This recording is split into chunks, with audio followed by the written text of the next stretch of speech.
right. Thank you very much for having us. I'm Levi Valentine, and I live in the Kansas City area. I've been playing fantasy football for probably 15 years now or so. And Brent got me into Dynasty football a couple of years ago, and we decided this year that we would start a website and a podcast to try to share some of the knowledge that we've gained over the years and with everybody out there. And so we have a podcast for about 10 episodes in, and we're doing divisional previews right now, and we have one going up tomorrow for the NFC North. So keep an eye out for that, and I'll let Brent introduce himself. Yeah, I'm Brent Hikus. I live in Nebraska. Lived in Nebraska my whole life. I am a 5th grade teacher, and I've been playing fantasy football for about 20 years now, and I'm almost 15 years playing Dynasty. So I really enjoy playing Dynasty, and a few years ago I started playing Devy with Levi, and that's been a lot of fun too. So just fun to play all these different types of fantasy football, and like Levi said a couple months ago, we started this podcast, and so far I'm really enjoying it. So want to get started on the questions, Levi? Yeah, so far it's made me wonder how Brent's done so well in fantasy football, but I guess he finds a way. Yeah. All right. All right. Well, we can start. We'll kind of go through these. If you guys want to submit any questions as we talk, we'll keep checking those out. But I think we'll probably start at the top. And the first question was thoughts on Jonnu Smith. So, Brent, I'm a little biased as a Titans fan, so I'll let you lead us off on this question. Well, let me pull up his profile page real quick. I know last year he really didn't deal with having Delaney Walker around, so you can't say that he had the fight time with Delaney Walker last year, but I'm thinking it'll be pretty similar to last year.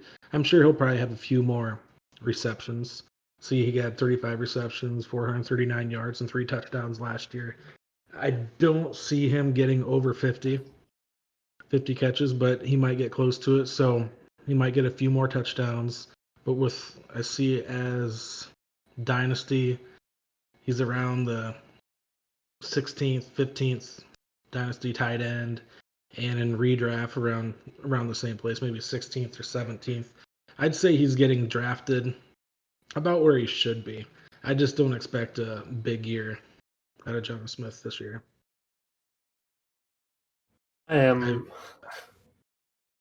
Go ahead, Levi. I am much higher than Brent on Jonnu Smith. So Delaney Walker actually did play about 6 games last season. And so once I think he got injured, and that's ultimately what got Jonnu Smith the chance to start getting a significant share of the playing time after that. So you look at Delaney Walker's last game was on October 13th against the Broncos. The next game is when Jonnu took over, and then his second game he had 6 catches for 78 yards, and really down the stretch started to become a big fantasy factor. He had that touchdown catch in the game against the Ravens. He's an incredible athlete across the board. The Titans have a ton of big, fast players between him and A.J. Brown and Derrick Henry, so they're a lot of fun to watch, and I am a Titans fan. But I think Jonnu Smith, I like him a lot in Dynasty. This year I could see him taking a jump up. For weeks 7 through 16 last year, after Delaney Walker was out of the picture, Jonnu Smith was tight end number 13. So he finished the year pretty strong. It doesn't take a lot to be a back end tight end 1, but he was right there. And I think with another year of experience under his belt, he'll be primed to take another step forward. He has a clear role in this offense now. And I like Jonnu a lot. Great size, amazing, like I said, incredible athlete. He's going into, what year is he drafted? He was drafted in 2017, so this will be year 3, which is really when we expect those tight ends to take a big step forward. And I think he started to emerge last year, and I think he'll continue that this year. And I could see him being, a serviceable tight end 1. And I don't know, if the conditions are right, I could see him having a really strong year and maybe getting up just outside of those top 4 or 5 tight ends that we all would love to have on our team in Dynasty and redraft. Okay. You do like him. And in week 12, he had 0 catches for 0 yards, and he played 50 snaps that game. So that was without Delaney Walker. The following week, in week 13, he had 2 catches for 0 yards. And in week 17, he had 0 for 0 again. So you hate to have those types of games. That's why I think I'd rather get like a Goddard or a TJ Hawkinson instead of Jonnu Smith. But, I mean, he could have a decent year this year. Yeah, he's somewhat limited by the offense probably, since they do prefer to run the ball and just pass as necessary in order to keep the defense honest. But I like him a lot as a prospect, and I think he could be a really good secondary receiving option in that offense behind A.J. Brown this year. All right. All right. Which one do you want to do next, Brent? Houston, Texas wide receivers. Is that what's next? We don't have to go in order, so if you want to pick whichever one you want, but we can do that one. Well, yeah, let's do it. Let's talk about the Texans receivers. Who's going to come out on Space top? Coast Forest, so we kind of have to throw him a bone, right? Yep. So we're talking Brandon Cooks, Will Fuller, Kenny Stills, Randall Cobb. I mean, I don't know if you think Kiki Cutie will do anything or Isaiah Coulter. So it's basically out of those 4 that I mentioned. Will Fuller, he bothers me with his injury history and he has great games sometimes, and then sometimes, like the next game, he'll get 1 catch for 19 yards. So I won't be picking Will Fuller on much of my teams, but the guy that kind of sticks out to me is Brandon Cooks, and I think he will lead the wide receiver corps for the Texans. I think he'll lead them in fantasy points this year. I mean, he's got to stay healthy, and he's done a pretty good job at that the last couple of years. He's only missed 2 games in the last 3 years. He had 42 catches, 583 yards last year for the Rams. I think he can maybe get 60, 70 catches this year and maybe 5 to 7 touchdowns. Nothing great, but I mean, those 4 receivers that I mentioned, they all could be stealing targets from each other as long as they're all healthy. So, I mean, it's kind of pick your guy there. So, what are you thinking, Levi? I'm not in love with any of them either. I like Brandon Cook's talent the best. If he can avoid the concussions, which, God, I hope he can this year, I think he has a chance to be pretty successful in that offense. He's been very successful historically everywhere he's gone, from New Orleans to New England to Los Angeles with the Rams, and now with Houston. I could definitely see that continuing. Again, I was surprised here. The Texans passed only 58% of the time last season. They were number 22 in the NFL as far as percentage of passes versus runs. And I mentioned when we talked about Jonnu Smith that he is somewhat limited by the offense. The Titans only passed on 51% of their plays last year, which was 30th in the NFL. So I think that is a limiting factor for all of these receivers in Houston, in addition to being one for Jonnu Smith in Tennessee. And then, like you mentioned, there are the injury concerns with Will Fuller. There's the concussion history with Brandon Cooks. Randall Cobb is turning 30 in a few weeks, so he had a surprisingly good last year. I was impressed by him, and I did not see that coming. But he's had 1 season over 1,000 yards, and that was in 2014. So he's maybe a flex at best. Last year he had 828 yards. There's plenty of target competition in this offense, and like we mentioned, they don't pass the ball a lot to start with. So it's hard to see Randall Cobb being starter worthy on a week-by-week basis. So if I were going to pick one, I think I'd go with Brandon Cooks, just based on track record and based on the fact that he is pretty young. And I think, if he can avoid those concussions, he's demonstrated that he can produce at a high level. And you have a great quarterback there in Deshaun Watson, who's more than capable of getting him the ball. And Cook's still only 26 years old, has 1,000 yards 4 years in a row, 2 with New Orleans, 1 with New England, and 1 with LA, before going back down to 583 last year with his injury and different issues. So I like Brandon Cooks a lot. I don't know if I would want to rely on any of those guys on a week-to-week basis. I'm with you. And that you just kind of answered that second part of that question. Are you buying any of them in particular for fantasy relevancy and dynasty? And you kind of said Cooks, and I think Cooks too for dynasty. Fuller might be close, but I'm still out of those four. I'm picking Cooks. And another thing I want to throw out. Go ahead. I bet you can get Cooks pretty cheap in Dynasty right now because people are pretty concerned about his concussion history. When you look at his track record, so last year he had a concussion in Week 8. He had a concussion in Week 5 last year as well. He had a concussion in the postseason in 2017, a concussion in 2016. So he's got a pretty long documented track record, and who knows, what he's had that isn't documented on the injury reports over the years or prior to playing in the NFL.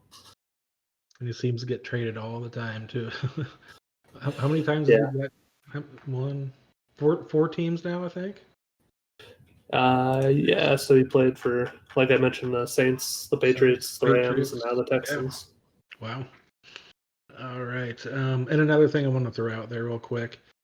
I do think that with Hopkins gone, there's some more targets out there. They have 4 tight ends that are actually decent, and they might be stealing a lot of the targets too with Jordan, Thomas, Akins. Who else have they got? Darren Fells and Mooring, yeah. So that's 4 tight ends that they're going to be competing with for targets too. So it's nothing that I'd go ahead. I like Kahale Warren as a stash if you don't have him in your league. Yeah. The rest of their tight ends don't have a lot of upside, but I think he is one who does if he is able to take that starting job. All right, and adding to that, now that Brandon Cooks is gone, do you think Cooper Kupp will have a tough time dealing with tougher coverage? If so, do you think Robert Woods could have a better season than Kupp? Yes. I think Robert Woods will have a better year than Kupp. And I think maybe by a lot. Robert Woods could have a good year this year. I like Robert Woods a lot. As you know, we actually did our preview, or we've talked about this on the podcast also. Cooper Kupp plays a lot in the slot, and so I don't worry about him as much when it comes to coverage from the opposing team. He played 80% of the snaps last year, and 65% of the time, 66% of the time he was in the slot. And so I think from the perspective of him being able to get open, it probably isn't going to make a huge difference. They do still have Robert Woods there, who's more than capable of being that receiver on the outside that prevents the defense from being able to focus entirely on Kupp. And I have a lot of faith in Sean McVay's ability to get these guys open and keep them productive from a fantasy perspective. As far as whether Kupp or Woods is going to be better, I think they're both going to have really good seasons. We've mentioned passing volume a few times now. The Rams are one of the pass-heaviest offenses in the NFL. Last year, Robert Woods was number 12 in fantasy points per game with just over 15. And Cooper Kupp was number 7 in fantasy points per game at 16.9. So there wasn't a huge gap to begin with between those two players. I think I would be happy to have either one of them on my team this year. Yeah, I agree. I'll let you pick the next question, Levi. All right. Let's see.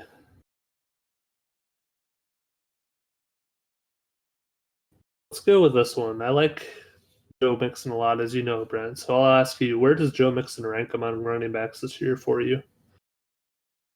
Namrick was the one who sent in this question, so thank you, Namrick. It just asks for this year only, so okay. Yeah, take a redraft approach. All right, let me get my list pulled up here.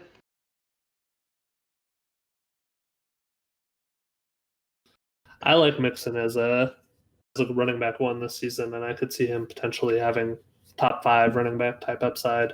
I think we saw the floor for Mixon last year with Cincinnati being so bad, and he still had a really good fantasy season.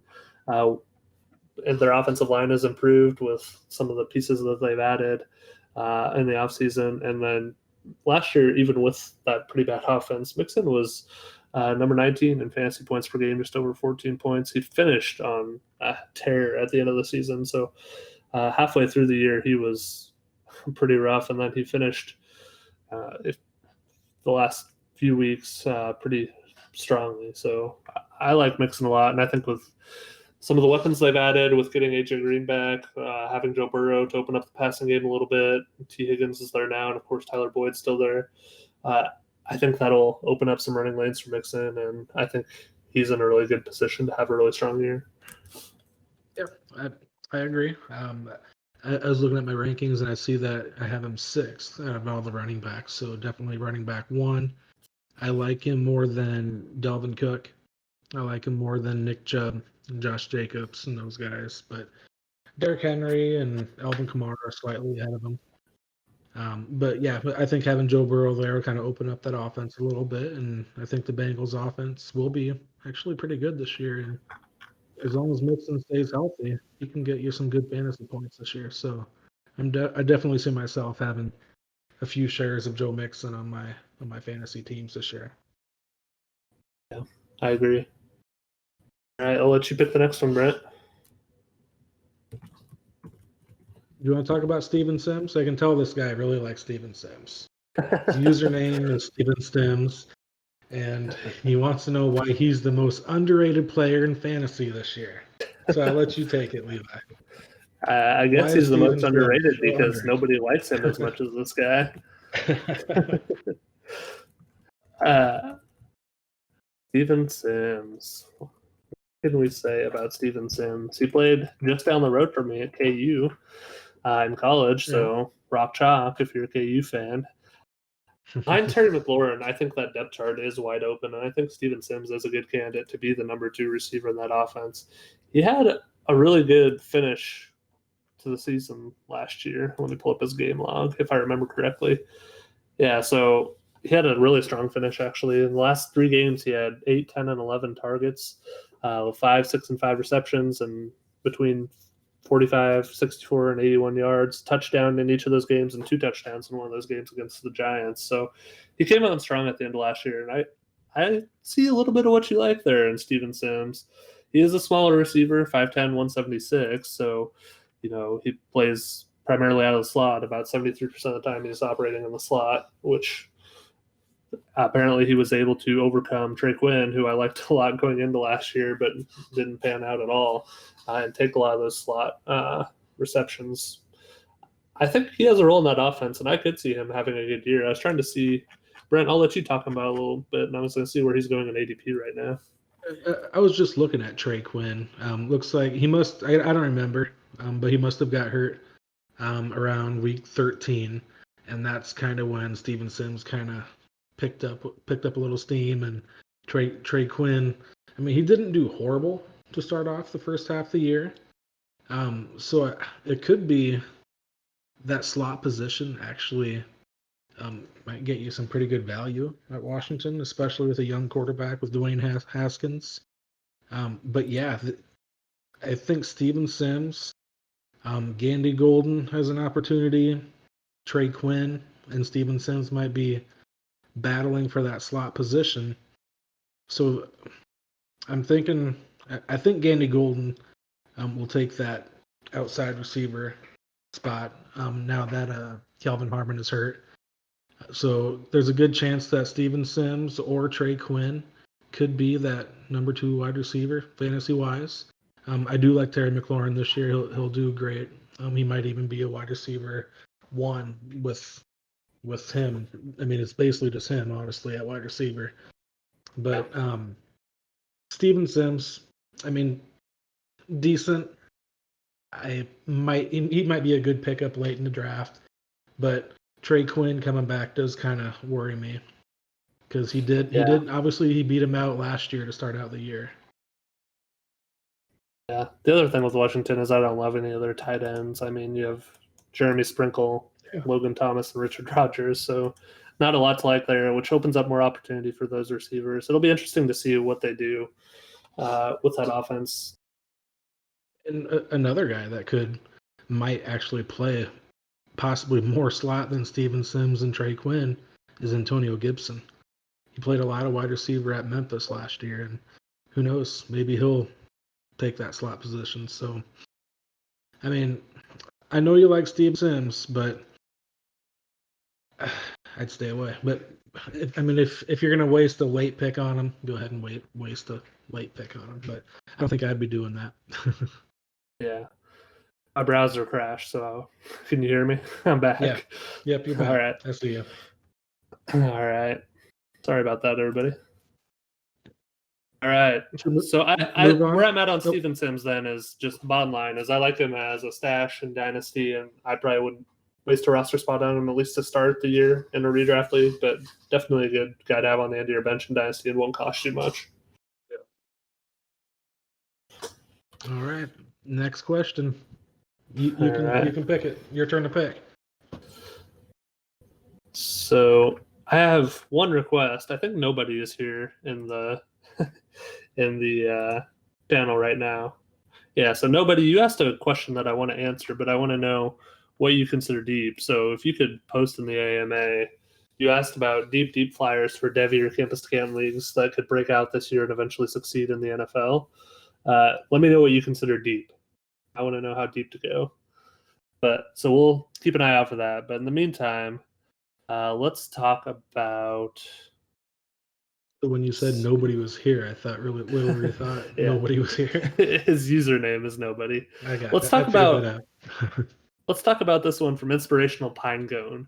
So he has said Robbie Anderson versus Allen Robinson, and he really just wants to hear our thoughts on them. Just a coincidence that their names are similar. He felt that Allen Robinson is overhyped while Robbie is underhyped. And we just talked about Allen Robinson on the podcast the other night. He was one of my buys in Dynasty, actually. So I am fully on board the Allen Robinson train, Inspirational Pinecone. But I know Brent has some good thoughts on Robbie Anderson and a pretty interesting anecdote that he blogged about, actually. So, Brent, why don't you share that story?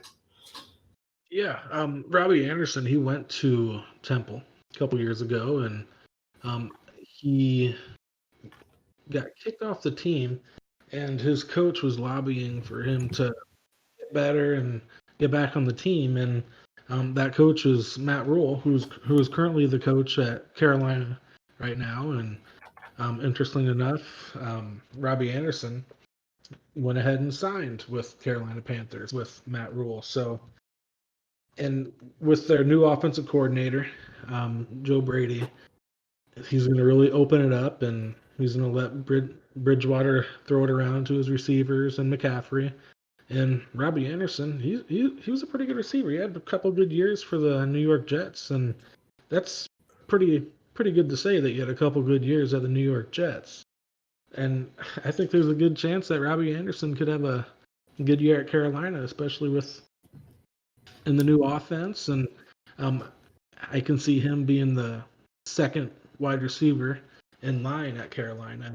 I definitely think he can beat out Curtis Samuel. He probably won't be able to beat out DJ Moore, but I see him getting more targets than Curtis Samuel. Curtis Samuel might get a few rushing attempts, and they might actually use Curtis Samuel more that way. But I expect pretty big things from Robbie Anderson. I don't like him more than Allen Robinson, but I definitely think that Robbie Anderson's worth a draft pick, and I think he could have a pretty good year this year and definitely get a few touchdowns too, going deep. What do you think about Robbie Anderson? So Robbie Anderson is... We all know you love Allen Robinson, so go ahead and talk about Robbie Anderson. Robbie Anderson's going into year 5 in the league. He's 27 now. He's never had a 1,000-yard season. His closest was 941 yards in his second season. I think that it'll be interesting to see how they split up the targets between him and Curtis Samuel this year, since I think they could have pretty similar roles in that offense. And I don't know if there's going to be enough balls to go around to make them both fantasy relevant. So we know, as Brent pointed out, that Matt Rule has a history with Robbie Anderson. Maybe he uses that to take some of the work away from Curtis Samuel, but I don't know. The odds of him becoming fantasy relevant after 4 years in the league already are pretty low as far as being a reliable starter on a week-to-week basis. With Teddy Bridgewater, he's not known for throwing the ball deep, I don't think, although I think he had the number 4 deep ball completion percentage last season, so he can do it. But he was only number 37 in pass distance attempts, 6 yards a pass on average. So I don't know. Like, that's the other thing that concerns me is I know Teddy can throw it deep, but I just don't know how often he will. And did you see anything from Matt Rule's offense at Baylor last year, Brent, that led you to believe that he might have downfield passing as a key part of the game on a week-to-week basis? I'm not really looking at Rule's offense from Baylor. I'm mainly looking at Joe Brady with him being the offensive coordinator at LSU, and obviously you know the story there. They made 3 LSU wide receivers look spectacular. Made Clyde Edwards-Helaire look really good. And Joe Burrow won the Heisman. People are talking he was the best quarterback here in college. So, I mean, I know it's not going to be like that. It's a whole new step doing this in the NFL. But Joe Brady, he knows Bridgewater because Brady was at New Orleans with Bridgewater. So, I mean, I know Bridgewater isn't a great deep downfield passer, but he'll open it up. And I'm not worried about Robbie Anderson competing with Curtis Samuel. Yes, they're both speed receivers, but I think Curtis Samuel is more.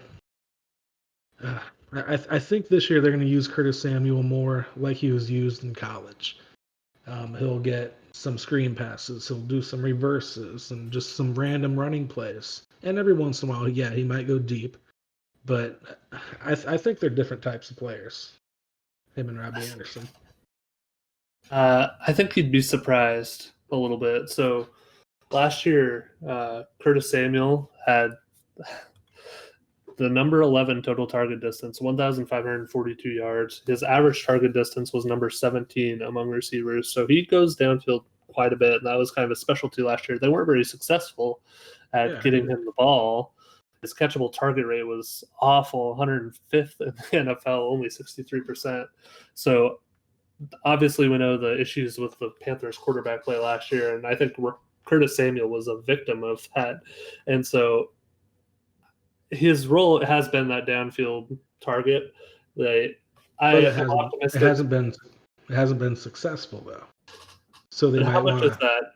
When you're only getting catchable targets at 63% of the time, which is 105th in the league. I don't know how much blame you can put on Samuel for that. No, I'm not really putting blame on Samuel. It's just that I just think they'll pull it back a little bit, and they won't put too much of that on Samuel's plate, and maybe they'll just make things a little bit easier for Samuel and kind of use him like he was used in college. It'll be interesting to see. I don't know. His target separation last year was 1.75 yards, so that's on average when he when the closest defensive back at the moment the passes arrives, it was 1.75 yards away. That's number 23 in the NFL. So he was getting open, and he was getting open deep, and those are high-value targets. I think if he can continue to do that, he could carve out a really good role in this offense. I'm a little more optimistic about Curtis Samuel than I am about Robbie Anderson the more I think about it. So I like Curtis Samuel a lot. We had Dom FFL in the chat agrees with me, said blasphemy, Curtis Samuel is elite. I think I'm closer to Dom than I am to you, but maybe not quite all the way to elite quite yet. Come on, Dom. Let's answer Dom's question now. Justin, or are you done with? Nobody got back to us. Do you want to go over that one quick? I don't know if I have any answers. He's in a 45-round Campus to Canton draft, so very deep. Sounds like a fun league. Yeah. He said he's pretty well versed in the 2021 class, so maybe some younger guys that didn't do much last year and have a breakout opportunity. So anybody that you like in Devi in the 45th round or the later rounds of that draft. This is Devi? It's Campus to Canton, so I think, and nobody correct us if we're wrong, but I think that involves players at the college level. I think there's a college. We're not in any campus camp leagues, but I think the way it works is there's kind of a college league where you start players in college and have matchups on a week-to-week basis, and then you also have those players that transition to your NFL roster, just like Devi eventually. But yeah, so he said college league plus NFL league. College players feed into the NFL league. So, well, cool. I'll give you one. I think that needs to be our next league, Brent. Yeah, let's do that. Let's do that. I'll give you a deep sleeper. He hasn't played yet, and it's somebody that I'm familiar with. Omar Manning from Nebraska, wide receiver. He was, correct me if I'm wrong, was number one JUCO this year? Levi? I think 2 or 3. He was at the top though. Okay, but I mean, he just has the size to be an NFL receiver, and he might only be playing college football just 1 year, and then he'd probably move on to the NFL. I mean, there's a good chance of that happening. But that's one guy that comes off the top of my head. But give me, I mean, if I think of someone else later on during this hour, I'll definitely throw one out there. But Omar Manning, definitely. Do you have one right now? Oh gosh, man, are you drafting right now? Nobody. And what round are you in? Let us know, because I want to give you somebody that's maybe still out there and not taken already. But I don't know if I have 45 rounds worth of heavy knowledge in my head. Ours goes 10 deep in Devi, so in round 8. So it's a 12-team league. You're looking about the top 100 guys off the board so far. One I like a lot, I don't know if he would be gone or not yet, is Puka Williams at KU. So he's going into his junior year. He's a smaller back. He's only like 170 or 175 pounds, but I think he has the potential to be an incredible satellite back in the NFL, third down receiving back. We know how bad KU is at football, and he's been able to overcome that. So if he's out there, take a look at him and see what you think. That's probably right around that range you're looking at. And if he's not gone already, he might still be available and worth a shot. He was taken 2 picks ago. Oh man. North Carolina has a couple good wide receivers too. That their names, I can't think of them right now, but I really like those 2 guys at North Carolina. De'Ami Brown was one, right? Yes, that's one of them, and they have another guy too. I always get them mixed up. One of them will be a good slot receiver, and the other one will be good on the outside. Cool. Well, I'm sorry we weren't more help, nobody. If we think of anybody as we go through this, we'll let you know. As Newsome. There you go, Dom. Awesome of Dom to help out. Nobody. That's awesome. But like I said, Dom, Omar Manning, look out. He's probably out there. It's kind of a homer pick from Brent. We're both Nebraska guys. Maybe wait a few more rounds. Don't get him in the 8th, but maybe in 15 to 20th round. All right, Brent. Sorry, you were picking one next, and you started to say which one you wanted to do, but I interrupted you. Oh, there's another question by Dom. Justin Jackson or Josh Kelly, are they worth a roster spot? So Dom, I don't know if you're talking about redraft or dynasty. They're definitely both worth a roster spot in dynasty. Yeah. Yeah, I agree. They're both worth a roster spot in dynasty. I'd say Justin Jackson is worth a roster spot in redraft, and Josh Kelly might be a guy to keep an eye on. Honestly, I'm pretty high on whoever wins that second string running back job at San Diego. Eckler will still get his. He'll get his touches, but I do expect this second guy at San Diego to have a pretty good year and definitely be fantasy relevant by the end of the year. Yeah, I like Joshua Kelly a lot for a longer term in dynasty, and I could see him getting some work this year. Well, with Austin Eckler, we know he's not.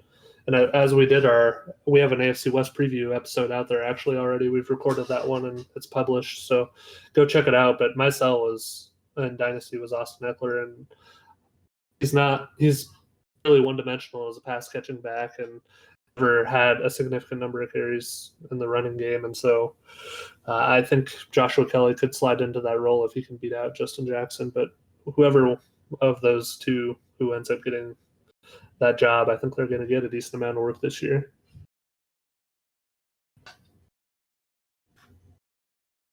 All right, that means it's my turn, Brent. So let's answer this one from T Money. And his question was Swift, Kerryon Johnson, or just fade the Detroit running backs? And so let's answer this as if it's a redraft league. So just for this year. If I had to choose one of them, it'd be Swift. But I'd fade on both of them. I'd stay away. There's better guys out there I think that you can take advantage of. And around that time is when I would start looking at a quarterback and a tight end anyway, where they're getting drafted. But I do like Swift a little bit better than Kerryon Johnson. Kerryon Johnson and his injury history just kind of bothers me a little bit. But I know for sure they do want to run the ball more, so I wish I can give you a nice clear answer and tell you that one of them is going to take over and be the guy, but I see definitely a timeshare here, and I'm fading both of them. And we found a timeshare that Brent doesn't love. Yeah. If anybody's heard the podcast, you know that's a rare feat. Brent loves those timeshare running backs. Actually, so I looked it up, and on ESPN ADP right now, DeAndre Swift is going 64th overall, and let me see what he's going for running backs. Number 24 overall running back. He's actually going ahead of Kerryon Johnson, who's going as the number 33 running back. I think that's right. I think DeAndre Swift is probably going to be the lead back in this offense this year. We saw from Kerryon Johnson himself, he had a comment that he actually acknowledged he feels like he's better used as a complementary back than like a feature back, as a role player, basically. And so that opens the door wide open for DeAndre Swift to take over that primary back role in Detroit. They drafted him with some pretty high draft capital. I think it was the 11th pick in the second round, if I have that right. Let me check quick.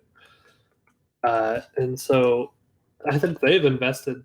He's the third pick in the second round, so almost first-round draft capital, just a few picks behind Clyde Edwards-Helaire. He was the number one back on a lot of analyst boards going after the combine, going into the draft, and I think his situation there is a little bit better than people realize. I think that offense is going to take a step forward with Matthew Stafford back this year, and I think that DeAndre Swift does have a three-down skill set. He was a pretty good pass catcher in college.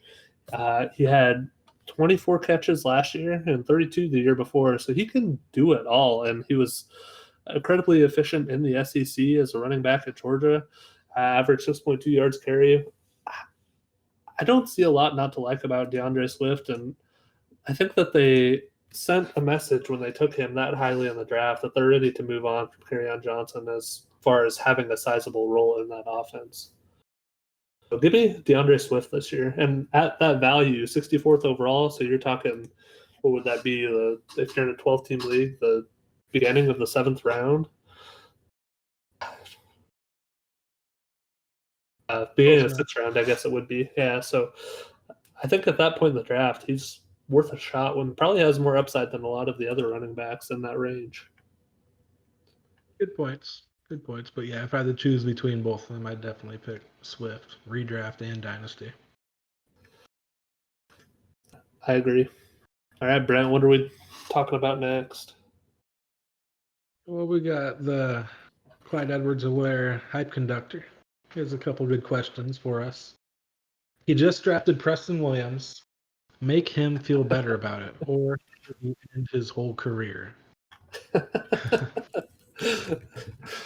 Oh man, I don't think it's that bad. I don't know where you took him in your draft, but yeah, I mean, if he reached for him, then he might have to end his career. So should we assume he's talking about redraft, or do we think he's talking about dynasty? Draft? Well, yeah, redraft. Right now, Preston Williams is going as the number 50 wide receiver, so you don't have to spend too high of a pick on him. So I don't think you need to hang up your mouse or your whistle there, Mr. Conductor. But Preston Williams, what do you think, Brent? He had a pretty decent year last year, stepping in after some of the injuries they had there in Miami. Yeah, I mean, I like him. Probably I wouldn't reach for him, but as long as I have him at wide receiver 53. Would you say you had him at 54? Well, that's where he's going in ADP. Oh, ADP. Yeah, my bad. He's going 135th overall on ESPN Okay, for redraft right now. All right. But yeah, I mean, as long as you wouldn't reach for him, and I think he's definitely worth a shot. Devontae Parker had a really good end to last year, so he might be taken a little bit away from him. But Preston Williams did have some decent games last year. Not a lot of touchdowns. He did have a 2-touchdown game in Week 9, and then he got injured. But I mean, yeah, I like Preston Williams as long as his injury doesn't linger. Yeah. And he just commented in the chat, and he said he didn't reach. He took him at 9-10 in a 14-man league, so pretty good value there. Yeah, that is good value. I like it. It makes me a little nervous about Preston Williams. So I love him as an undrafted wide receiver to come in and do what he did in a rookie season is incredibly impressive. He was wide receiver 43 on a points per game basis, over 11 points a game in PPR scoring. So he was a usable asset for the first 7 weeks last year. Before he got hurt, it was 7 weeks. Yeah, it was 9 weeks. He tore his ACL in week 9. So that's the thing that makes me a little nervous about him is I'm always nervous about guys that first year after they tear their ACL. I don't know. We saw it with Cooper Kupp last year. He was basically back to normal, but a lot of guys aren't able to be the player they were right away in that first year after they come back. And so that's what would make me a little nervous with Preston Williams is I think he might be later in the year or potentially in 2021 before he is back to full strength. But longer term, I do like him a lot in that offense, especially now with whenever Tua takes over. I think that's a pretty big upgrade at quarterback for them, and I think that offense could be on the rise longer term. So I don't know if your league was a dynasty or a redraft, but I like him a lot, and dynasty is somebody to go out and get. Yeah, me too. Let's make his last 3 questions rapid fire. Okay. So we can get to some other questions. All right. Are you a Tyler Lockett or a DK guy? DK. I like his upside better. I like Lockett. Is Noah Fant about to have a breakout season after having a similar rookie year in terms of targets and catches to George Kittle? Yes, just did our AFC West, and Noah Fant, I believe, was my dynasty buy. I like him a lot. I think he could take a big step forward this year. That's kind of a no from me. He might be close, but I think having all those other having Judy to deal with, having Cortland Sutton, and even Albert O. Maybe not this year, but next year, Albert O. Might be stealing some targets too. And they're running backs. They got 3 running backs, so there's a lot of mouths to feed at Denver. And Noah Fant will get his share, but I don't think he'll have a breakout season like George Kittle. Brent, who are your favorite late round? Who are your favorite late round quarterbacks? So for redraft, I like Matthew Stafford. We just recorded our NFC North preview last night. He was my redraft sleeper, I believe. And so he's going 13th among quarterbacks right now. He had a huge first half of the year last year, almost 2,500 yards passing before he got hurt and was out for the year, 19 touchdowns. So he was on pace to have almost 5,000 yards, an MVP-type season.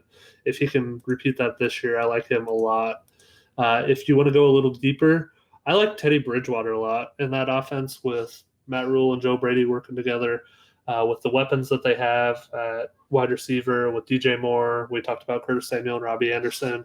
And then I think Ian Thomas is kind of underrated as a tight end. I think they align perfectly with Bridgewater's skill set. He's incredibly accurate, especially in the short to intermediate passing game. Those guys are great after the catch. I think that is a perfect fit there in Carolina. So give me Teddy Bridgewater as your quarterback too, with a ton of upside this year. I like Derek Carr this year.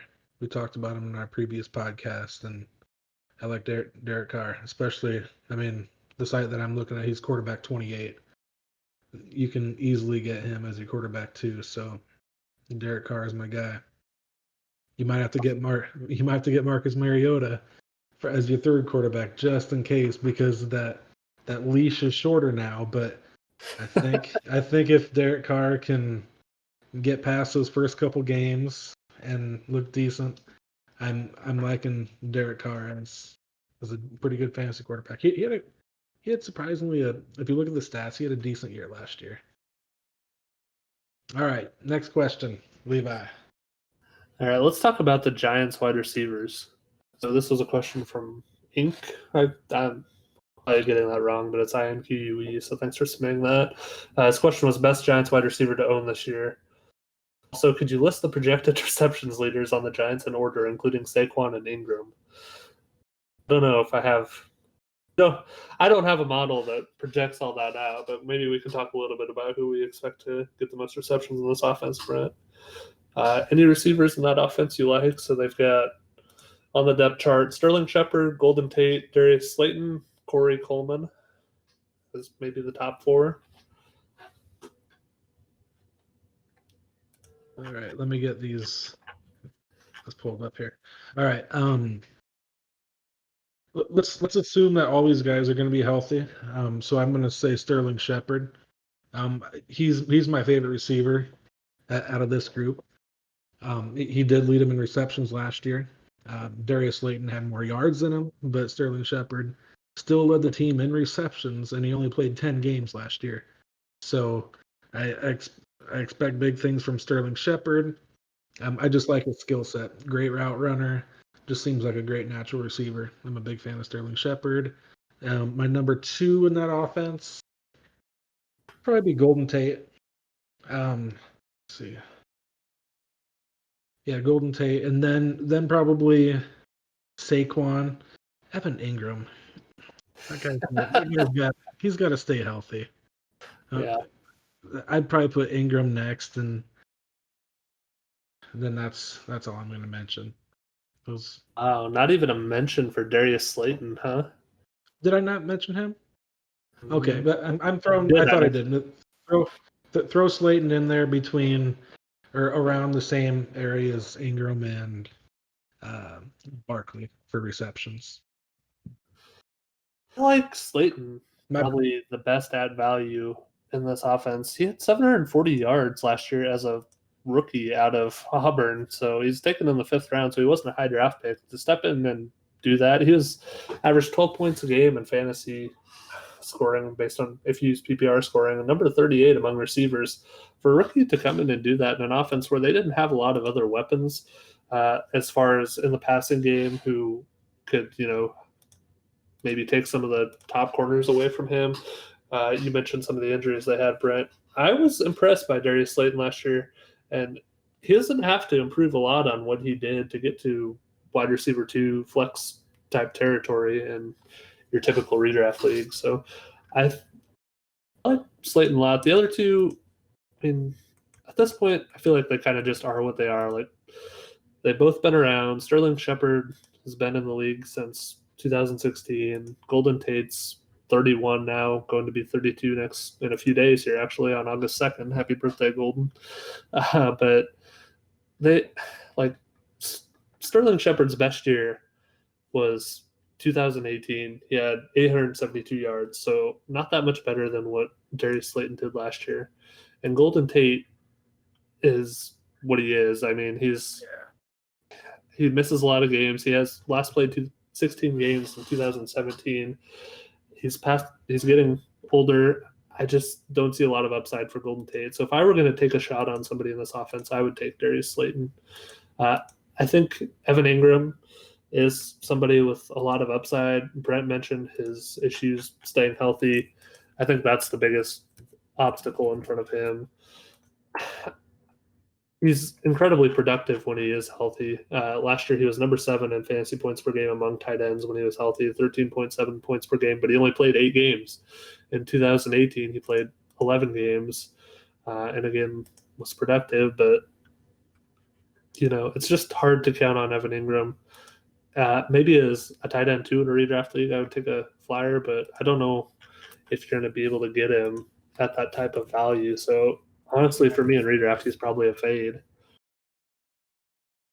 Yeah, I'd have to agree. But yeah, I mean, Slayton had some good games last year, but so did Sterling Shepard. And I think overall Sterling Shepard's a better receiver. And I think finally Shepard will have his year next year or this year, and he'll break out. Maybe get 80 catches this year. All right. Next question. Who are your favorite 2 late round targets? So 10th plus round is what he specified as late round at running back and receiver. So favorite running back going after round 10 and a favorite receiver. And this is from the read option. So thank you for that question. Let me Favorite running see. back and receiver. So that would be after round 10. So if you're in a 12-team league, that'd be 120 would be round 10. So I like Chase Edmonds for my running back. Let's see. I know who mine is. I love Christian Kirk at receiver this year, especially at that value. He's going 120 overall in ESPN leagues, ESPN ADP right now. So I like the Arizona, and we did our NFC West preview episode on our podcast. So go check it out. And Christian Kirk was, I think, was he your buy as well? Was he one of your picks, Brent? It wasn't Kirk. And Dave had him, but yeah, I love Christian Kirk this year. We've talked about Curtis Samuel. He's going 149th overall. I'm pretty high on him this year as well. So those would be a couple of receivers to take a flyer on. I think upside at that point in the draft, and I think those two have quite a bit of it. Okay. Where's Emmanuel Sanders going? I like him. He's close to 10th round. Going 115, yeah. So he's right around close. there. So if he's still available after the 10th round, definitely take him. I expect a huge year out of Emmanuel Sanders, and Drew Brees is going to absolutely love him. So I like him quite a bit. Yeah, but go ahead. I was just going to say Marlon Mack is a running back who's going 29 overall in ESPN ADP. If something were to happen to Jonathan Taylor, and I could see him becoming a running back 1 until Taylor returns, if he returns. So I think he's a really good back with a lot of upside behind that offensive line in Indy this year, and he could get some of the work even if Taylor stays healthy. Alexander Madison is out there. They're not, a running back here there's not a lot of great options at that point in the draft, but yeah, I like Madison too. And I'm gonna throw out another receiver, and this one's definitely past the 10th round. And I saw there's a question asking about him, so this kind of kills 2 birds with 1 stone here. Jamison Crowder, I think he'll have a big year, especially getting receptions from Sam Darnold. I think he could have a lot of catches this year. He could possibly, if he stays healthy, I can see him getting over 90 catches, possibly 100 receptions this year. So I expect a pretty good year from Jamison Crowder too. Yeah. All right. Any you want to do rapid fire on? We've got about 5 minutes left until we're at an hour, Brent. So all right. Let's go through a few just rapid fire. So Blaint asked high or low on Sutton this year, given they drafted 2 wide receivers fairly early. High or low on Sutton? I like him. I don't know about this. I know this isn't rapid fire, but it's just I'm not a big fan of Drew Lock, so that's going to hold him back a little bit. So in Dynasty, yes. Redraft, I'd probably stay away. I like him in both. I like Sutton a lot. I think he's the true alpha in that offense until Jerry Jeudy proves otherwise. So give me Courtland Sutton. Is Jack Doyle being overlooked? Ebron in Pittsburgh and Rivers. Yeah. Do you see him outperforming his ADP? Yeah, I do. I think. I mean, he doesn't have Ebron there to compete with, and we all know that Philip Rivers loves his tight ends. So yeah, give me some Jack Doyle. Yeah, he's going 16, tight end 16 currently in ESPN ADP, so I could easily see him outperforming that. Yeah, I'd love to have him as my backup tight end. All right, here's one for you, Brent. I know you have a love affair with the Pittsburgh wide receivers. So James Washington versus Deontay Johnson. Who you got? Deontay Johnson, easy. Yeah, I like Deontay Johnson probably a little more too. Brent has covered this on our podcast, but I am scared about Deontay Johnson and how much his ADP is increasing. I don't know if the value is near where it once was as far as potentially getting him as a sleeper for this year. We'll answer that last half of that question by Tart too. Will Claypool or Ebron prove relevant in the Steelers' offense? I'll let you go ahead and answer this one. I don't know about Ebron. It's been a long time since they've had a relevant tight end for fantasy purposes in that offense. Claypool could eventually, but I don't think it's this year. Okay. I like Ebron for this year. Claypool in the future. Yeah, I mean, maybe Ebron can do better, but we always thought Vance McDonald was going to take that step, and he never did. So it could be a Vance issue or a Pittsburgh issue. I mean, to give McDonald some credit, I mean, he was never healthy, and when he was healthy, he did look pretty good at times. Yep. All right. How soon will Wendell Smallwood take over in Pittsburgh? Never.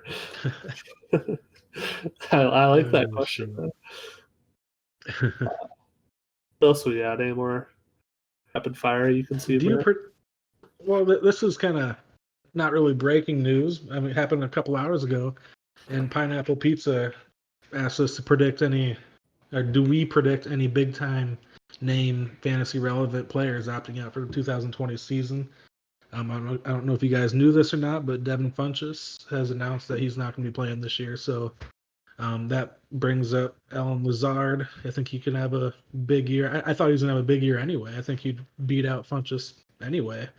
But honestly, I think it helps out guys like Reggie Begelton. He's a Canadian football star last year, and he's been on the team for a few months now. And look out for that guy. So look out. And they also have Kumaro. Yeah, I think he might get some playing time. And I mean, poor Rodgers, he doesn't have a lot. So me talking about a Canadian football player in the Canadian Football League as his possible third receiver is kind of scary for him. But the door is wide open for Allen Lazard to be a really good wide receiver too in that offense this year, and I think he has the potential to take control of it. All right, Brent, let's do a few more rapid fire as best we can. So, is Gurley primed for another bounce back year? No. I would say I like him as a running back too this year.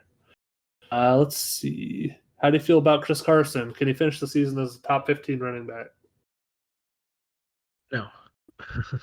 He can. I think maybe closer to 15 than closer to the top 5, but I'm not. That Seattle backfield's a mess, and we've talked about that on the podcast as well. How do you feel about Geis and Hunt in redraft? I don't like Geis, but I do like Kareem Hunt. Kareem Hunt will get a lot of catches this year, and Geis, I don't see him playing very much, even if he is healthy. I'm kind of the opposite of Brent. I like Geis a lot, especially at his value, and for Hunt, he's fine, but he's probably not going to be a player I have a lot of because of his ADP versus how I value him.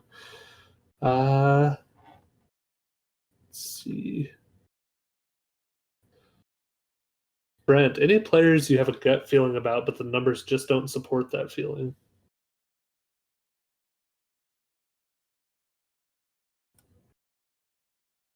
Hawkinson, maybe. I know he didn't have the greatest year last year, I think he'll have a good year this year, especially if you have the opportunity to get him in Dynasty. I think he has a good future. Yeah, I think Geis is mine for that one. He hasn't done much yet because he hasn't been healthy, but I have a good feeling about him. Dang, I can't believe that. He's a beast, man. I love the way I Do love you his own Do you own Geis in anything? I have him in one league, one dynasty league, I think. Traded for him. Did we No, get I him all? drafted him in our Scranton Superflex league. I drafted him. Okay. No. Did we get him all? I don't think we got them all, but we got quite a few. Thoughts on Juju? I like him for this year, especially if Big Ben is healthy. Only if Big Ben is healthy. That's where I'm at too. It'll be interesting. I think he's free agent after this year, if I remember right. So if you're in a dynasty league, it'll be interesting to see where he goes from here. But yeah, I think I like him for a bounce back here. What about David Njoku? Do you think he still has a chance to be fantasy relevant this year or future years? Maybe. I'm not a big fan of Hooper. But gosh, I mean, he plays for the Browns. I'm not a big fan of Baker Mayfield, so I'm not going to be owning too much of Njoku. Yeah, I'm not real high on Njoku either, both now or in the future. So, cool. Well, Brent, we're right about an hour. I think we got most of the questions. So thank you everybody for submitting those. As Space Ghost Force posted, we have our website, but really the podcast is where we put out most of our content at this point. We're kind of slacking on the website, so we need to get that up. But definitely go check out the podcast. It should be available pretty much everywhere. Fantasy Players Club podcast. We do one show every week. The new one should be coming out tomorrow. It's an NFC North preview. And then we also are on Twitter at Fantasy Players C. I'm at Levi_Valentine on Twitter, and Brent is at Brent Heikes, Heikes. We loved coming out here and answering some questions. This was fun. We should do this again sometime, Brent. It was. I had a good time. We'd be happy to come back anytime. So thanks, Space Ghost Force, for having us. Blast. It's an awesome community you guys have here. And well done to everybody involved.